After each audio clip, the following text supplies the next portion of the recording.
పెళ్ళిళ్ళకి రావాలంటే షరతులు వర్తిస్తాయని చెప్తున్నాను నేను మొదటి నుంచి. మళ్ళీ చెప్పాను నేను, రే మీ పెళ్ళికి రావాలంటే మళ్ళీ చెప్తాను, మూఢాచారాలు, మూఢనమ్మకాలు, ఆ తంతు కార్యక్రమాన్ని తెస్తే నేను ఆ డయాస్ మీద మెసేజ్ చెప్పలేను.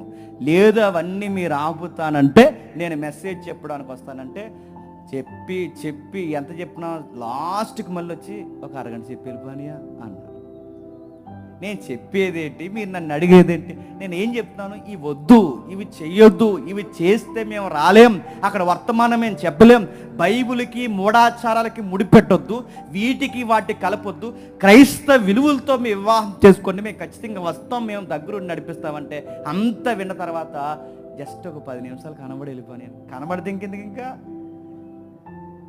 నేను వెళ్ళలేదండి, రానన్నానండి. విషయం ఏంటి చెప్పిన, ఆ రోజు వాళ్ళ పెళ్ళిళ్ళకి నేను వెళ్ళలేదని ఈ సెమినార్కి వర్క్ చేయడానికి రావడం మానేశాను.